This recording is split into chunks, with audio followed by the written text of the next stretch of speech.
नमस्कार, एक बार फिर से आप सभी का बहुत बहुत स्वागत है हमारे यूट्यूब चैनल पर। आज बायोलॉजी के अंतर्गत हम डिस्कस करने वाले हैं द लिविंग वर्ल्ड। आपका टॉपिक है आज डाइवर्सिटी यानी कि विविधता। तो जीवों में विविधता को आज हम डिस्कस करने वाले हैं। देखिए, पहले पीडीएफ में पहले यूट्यूब लेक्चर में आपको ये बता दिया गया था कि लिविंग बीइंग जो हैं, सजीव जो हैं, उनके लक्षण क्या क्या हैं। उनके जन्म से लेकर मृत्यु तक के सारे कैरेक्टर आपको बता दिए गए थे कि वो किस प्रकार से अपने लक्षणों को प्रदर्शित करते हैं। अब जीवों में विविधता किस प्रकार से है वो हम आज समझेंगे। तो भैया देखिए, आपको बता दिया गया तो कौन कौन से लिविंग हैं। तो बैक्टीरिया भी सजीव है, हम प्राणी जो जानवर हैं वो भी सजीव हैं, पेड़ पौधे भी सजीव हैं, लाखों की संख्या में हैं। और वर्तमान में 1.7 से 1.8 मिलियन जीवित जीवों की खोज की जा चुकी है। जीवित जीव से मतलब जो जितने भी लिविंग हैं, तो 1.7 यानी कि 17 लाख, 1 मिलियन 10 लाख, तो यानी कि 17 लाख जीवों की खोज अभी तक की जा चुकी है। उसमें देखिए भाई, जानवरों की जो संख्या है वो 1.25 मिलियन है और पौधों की जो संख्या है वो 10.55 मिलियन। इनका अध्ययन हो चुका है, इनका वर्णन किया जा चुका है और इनको नाम भी प्रदान किए जा चुके हैं। यार, इनको नाम प्रदान कैसे किए गए ये हम आगे डिस्कस करने वाले हैं। चलिए, बायोडाइवर्सिटी हम यानी कि लिविंग वर्ल्ड में डाइवर्सिटी को हम पढ़ रहे हैं।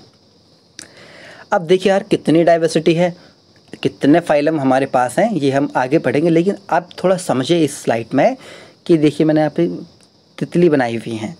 तो देखिए, ये क्लास हेक्सोपोडा ऑर्थोपोडा की क्लास है।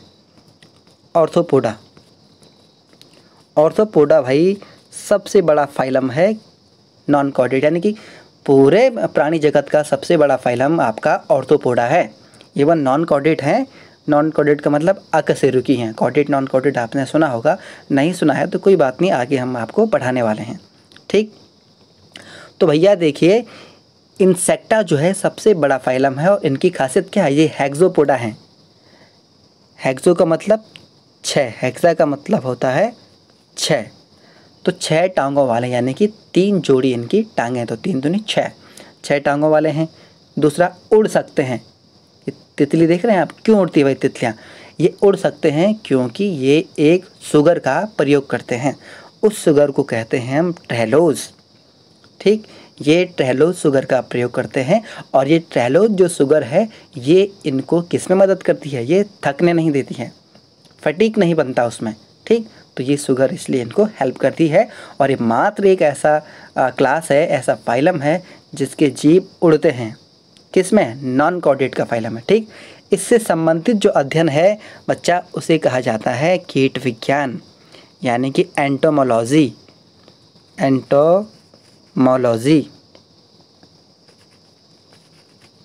एंटोमोलॉजी कहा जाता है भाई कीटों के अध्ययन को। ठीक, तो कीट विज्ञान में एमएससी भी करते हैं लोग, पीएचडी करते हैं।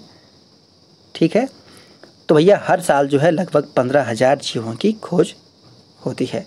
अभी भी हज़ारों जीव जो है वो खोजे जाने बाकी हैं और प्रत्येक का अध्ययन भैया देखिए व्यावहारिक रूप से करना तो संभव नहीं है, क्योंकि इतने जीव हैं, लाखों की संख्या में जीव हैं। तो इनका अध्ययन हम किस प्रकार से करें ये आगे हम पढ़ने वाले हैं। चलिए अगली स्लाइड पर चलते हैं। एक वैज्ञानिक वह हैं, बहुत प्रसिद्ध वैज्ञानिक वह हैं, स्वीडिश प्रकृतिवादी वैज्ञानिक हैं, कैरोलस लिनियस। तो कैरोलस लिनियस भैया फादर ऑफ टैक्सोनॉमी भी कहे जाते हैं।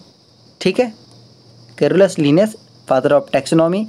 इन्होंने एक पुस्तक लिखी भैया जिसका नाम था सिस्टेमा नेचुरी।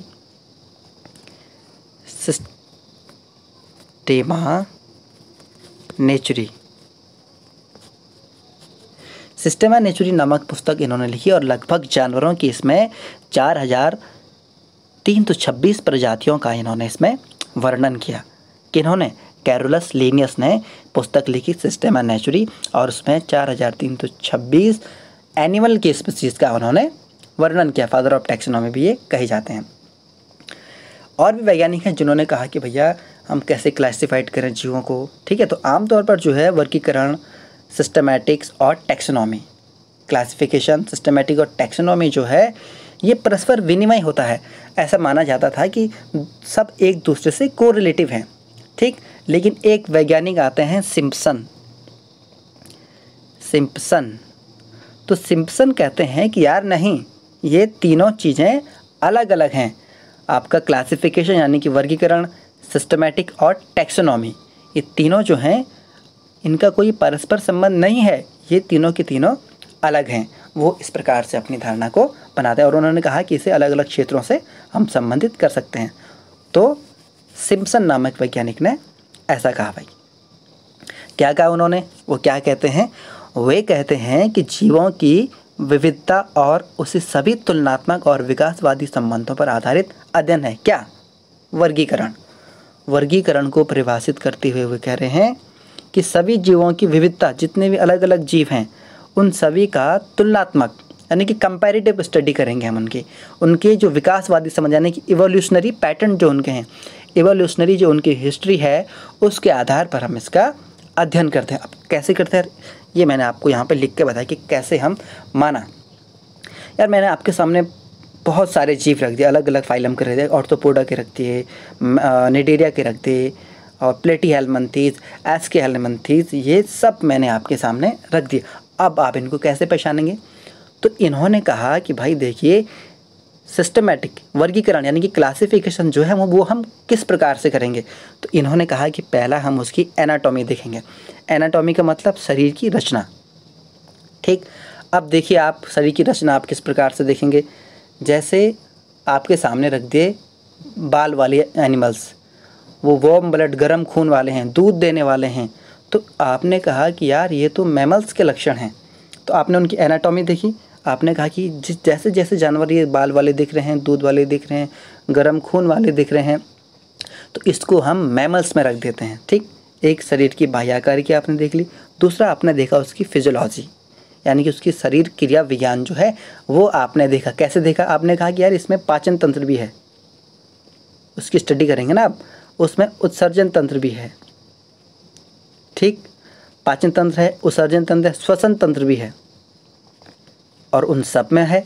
तो आपने कहा कि इन सब में पाचन तंत्र भी है, श्वसन तंत्र भी है, उत्सर्जन तंत्र भी है, सब कुछ है। तो आपने कहा कि ये इसका हम ये आधार भी देखेंगे, फिजियोलॉजी भी देखी जाएगी जानवर की। ठीक, उसके बाद आप उसकी बायोकेमिस्ट्री देखेंगे कि अगर फिजियोलॉजी के बाद बायोकेमिस्ट्री होती है, अगर भोजन आपने किया तो वो पचा कैसे, प्रोटीन के फॉर्म में, ग्लूकोज फ्रुक्टोज के फॉर्म में, एमिनो एसिड प्रोटीन हो जाते हैं, ग्लूकोज फ्रुक्टोज कार्बोहाइड्रेट, ठीक, फैटी एसिड, फैट जो है आपका ग्लिसरॉल, ठीक, फैटी एसिड में कन्वर्ट हो जाता है। तो आपने उसका देखा कार्बन, हाइड्रोजन, ऑक्सीजन और नाइट्रोजन, ये बायोकेमिकल जो मॉलिक्यूल्स हैं ये आपने देखा कि ये बायोकेमिस्ट्री भी इसकी मेल खाती है या नहीं। अंत में आपने देखा कि यार इनकी इकोलॉजी कैसी है। इकोलॉजी का मतलब इनका हैबिट कैसा है। हैबिट का मतलब ये खाता क्या है। दूसरा इनका हैबिटाट क्या है। हैबिटाट, ये वर्ड बहुत इंपॉर्टेंट है, इसको ध्यान रखना आप। हैबिटाट, हैबिट का मतलब वो खाता क्या है, हैबिटाट का मतलब वो रहता कहाँ है, उसका निवास स्थान क्या है। ठीक, तो आपने देखा कि ये चीज़ें कंपैरेटिवली स्टडी कर ली गई हैं।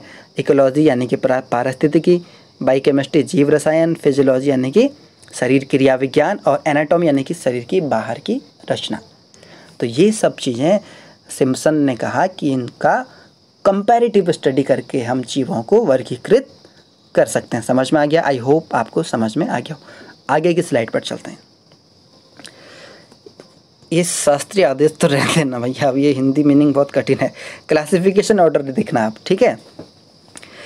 सिम्पसन ने सिस्टमैटिक को एक उपसमूह माना। अब सिस्टमैटिक की बात कर रहे हूँ, ठीक है। उन्होंने कहा कि यह एक उपसमूह है। वर्गीकरण को सिस्टमैटिक का एक उपसमूह माना। उन्होंने कहा कि वर्गीकरण के सिद्धांतों और प्रक्रियाओं में अध्ययन के रूप को वर्गीकरण करता है। ठीक, क्या अब इसको हम देखिए, स्लाइड में तो मैंने बहुत कम लिखा हुआ है इसको, लेकिन हम इसको ब्रॉडली समझते हैं यार कि उन्होंने कहा कि क्लासिफिकेशन का एक ऑर्डर निश्चित होता है। ऑर्डर के रूप से अब देखिए मैंने लिखा हुआ है kingdom, phylum, class, order, family, genus, species. ठीक, तो उन्होंने कहा कि भैया एक ऑर्डर के रूप में हम वर्गीकृत करेंगे। कैसे करेंगे? देखिए, जैसे भारत देश है माना, तो भारत देश को हमने किंगडम मान लिया। ठीक, भारत के राज्यों को हमने फाइलम मान लिया। भारत के राज्यों के अंतर्गत जितने भी डिस्ट्रिक्ट हैं उनको हमने क्लास मान लिया। डिस्ट्रिक्ट के अंतर्गत जितने भी आपके खंड हैं, विकास खंड हैं, उनको हमने ऑर्डर मान लिया। उसके अंदर फिर जितनी ग्राम सभाएँ हैं, ठीक, उनको हमने फैमिली, जीनस, स्पीसीज इस प्रकार से अलग अलग डिवाइड कर लिए। तो उन्होंने कहा कि जीव का क्लासिफिकेशन भी एक क्लासिफिकेशन ऑर्डर में होगा, एक निश्चित क्रम होगा उसका नीचे की ओर, ठीक। तो उन्होंने इस प्रकार से पौधों का क्लासिफिकेशन ऑर्डर भी सुनिश्चित कर लिया। भाई एक और वैज्ञानिक आते हैं, वो कहते हैं जॉन रे, वो कहते हैं कि अंग्रेजी प्रकृतिवादी थे, वो कहते हैं कि समान जीवों के समूह के लिए प्रजाति शब्द गढ़ा गया, जो एक समान जीव होंगे। जैसे मैमल्स की बात कर रहे हैं हम, तो उनकी पूरी एक स्पीसीज हो गई, ठीक है। मोनोकोटिलिडोन और डाइकोटिलिडोन शब्द भी उन्हीं के द्वारा दिखे। और सबसे बड़ी बात इसमें क्या है, इन्होंने जीनस यानी कि और प्रजाति, इन दोनों में अंतर स्पष्ट करने की कोशिश की, स्पीसीज और जीनस। इसको हम आगे फर्दर अभी पता कर लेंगे कैसे। स्पीसीज और जीनस, इन दोनों में इन्होंने अंतर स्पष्ट करने की कोशिश भी की। और सबसे बड़ी बात, इन्होंने स्पीसीज शब्द की खोज की, जाति, प्रजाति शब्द की इन्होंने खोज करी जॉन रे ने। चलिए आगे बढ़ते हैं। फिर हम बात कर रहे हैं यहाँ पर कैरोलस लिनस की बात कर रहे हैं। उन्होंने जो पुस्तक लिखी थी system and नेचुरी, father of taxonomy कहे जाते हैं। उसके बाद भैया इन्होंने एक और पुस्तक लिखी जिसका नाम था species plantarum. Species plantarum, species plantarum इन्होंने पुस्तक लिखी और इसमें उन्होंने 5900 प्रजातियों का वर्णन किया। किसकी? पौधों की 5900 प्रजातियों का वर्णन किया। और वर्गीकरण के आधार पर उसकी प्रणाली के अनुसार उन्होंने एक नॉमेनक्लेचर भी दिया भाई, ठीक, ये आप रहने देना इसको।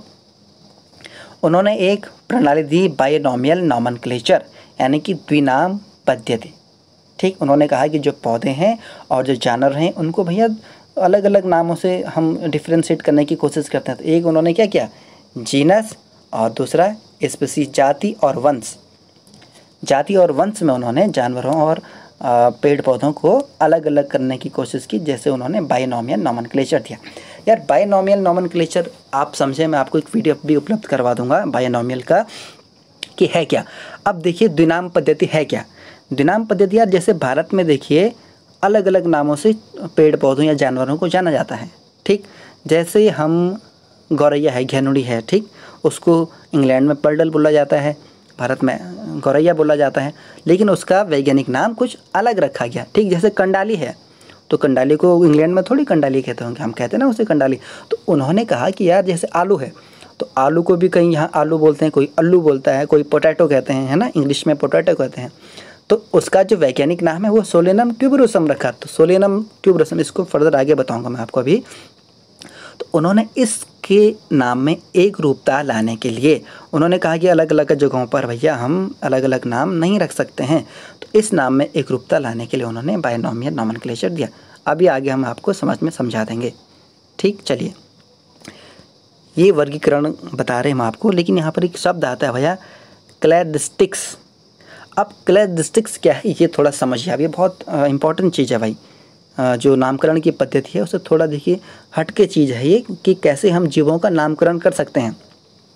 तो ये क्लैडिस्टिक्स जो कहती है, ये कहती है भैया कि जीवों को उस ऐतिहासिक क्रम के अनुसार वर्गीकृत करती है जिसमें विकासवादी शाखाएं होती हैं। इसमें नई व्यवस्थाओं का उदय हुआ। इसको हम भैया बायोसिस्टमैटिक भी कहते हैं। अब देखिए यार कैसे कहते हैं, यानी कि इवोल्यूशनरी पैटर्न भाई, इवोल्यूशनरी यानी कि विकासवादी, जो विकास हुआ है ना जीवों का, इवोल्यूशनरी हिस्ट्री देखी जाएगी इसमें भैया। अब इवोल्यूशनरी हिस्ट्री किस प्रकार से देखी जाएगी कि भाई इवोल्यूशन कहाँ से कहाँ तक हुआ, है ना। अगर आप बायोनॉमियल नॉमेनक्लेचर को पढ़ना चाहते हैं, आप पूरी साइंस को पढ़ना चाहते हैं, तो आपको इवोल्यूशन समझ में आना बहुत ज़रूरी है। ये इवन 12th में है, लेकिन आपको भी समझना बहुत आवश्यक है। मैं कोशिश करूँगा कि आप भी समझ पाएँ इसे। एक PDF है 12th के लिए, उसको आप ज़रूर देखें, ठीक है। इवोल्यूशनरी हिस्ट्री को कैसे समझेंगे यार, हम यहाँ पे एक छोटा सा उदाहरण मैं आपको दे रहा हूँ। क्लैडिस्टिक्स ये कह रही है, अगर हमको जीवों का अध्ययन करना है, उनका नामकरण करना है, तो हमको नीचे देखना होगा। तो सबसे छोटे जीव कौन से हैं? प्रोटोजोआ, ठीक है, प्रोटोजोआ हैं। तो प्रोटोजोआ के बाद जो फाइलम आता है वो होता है पोरीफेरा।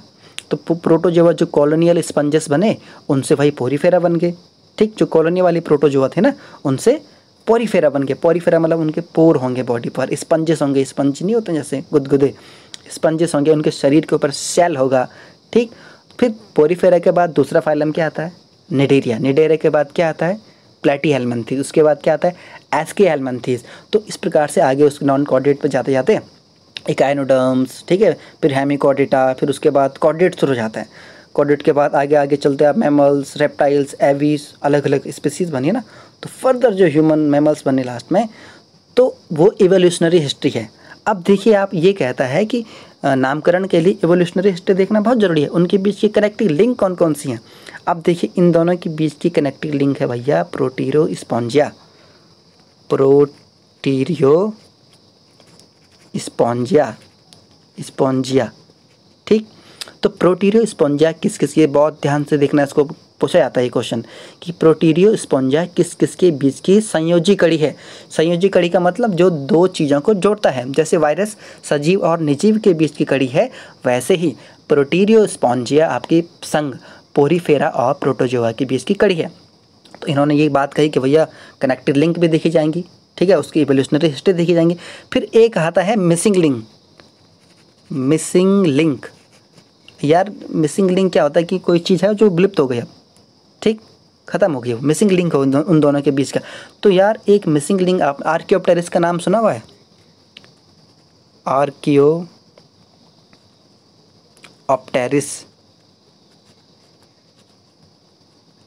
आर्कियोप्टेरिस क्या भाई, आर्कियोप्टेरिस सरीसृप और पक्षी वर्ग के बीच की कड़ी है। सरीसृप, रेप्टाइल बोलते हैं हम जिसे, और पक्षी वर्ग, एवीज कहते हैं हम पक्षी वर्ग को इंग्लिश में, ठीक है। सरीसृप और पक्षी वर्ग के बीच की जो मिसिंग लिंक है, सॉरी मिसिंग लिंक जो है वो है आर्कियोप्टेरिस। एक पक्षी है भाई, कौवे के समान दिखता है ये, अब तो नहीं रहा ये, खैर अब ये मर चुका है। इटली में कि जर्मनी में इसका शायद जीवाश्म ऑप्टेरिस, ठीक है। आर्कियोप्टेरिस जो है वो किसके, पक्षी और सरीसृप के बीच की मिसिंग लिंक है। तो क्लैडिस्टिक्स ये कहती है कि भैया इवोल्यूशनरी हिस्ट्री के साथ साथ उनके बीच के जो कनेक्टिव और मिसिंग लिंक हैं उनको भी हमको ध्यान में रखना है। चलिए भैया यहाँ तक आपको समझ में आ गया। आगे हम बात करने वाले हैं न्यू सिस्टमैटिक्स। न्यू सिस्टमैटिक्स दिया भाई किसने, सर जूलियन हक्सले ने 1940 में। तो ये कहते हैं कि भैया जो स्पीसीज़ हैं वो एक दूसरे से बिल्कुल भी अलग नहीं हैं, सबका ओरिजिन एक है। नॉन कॉर्डेट के बाद कॉर्डेट बने, कॉर्डेट के बाद फर्दर आगे जो डेवलपमेंट हुआ, ठीक। तो ये कहते हैं कि भैया स्पीसीज़ बिल्कुल भी एक दूसरे से अलग नहीं है। हमें सभी ज्ञात प्रमाणों को ध्यान में रखकर एक नई इन्होंने प्रणाली बनाई जिसको हम की न्यू सिस्टमैटिक्स कहते हैं। चलिए आगे देखते हैं क्या कहते थे हक्सले साहब। हक्सले साहब ने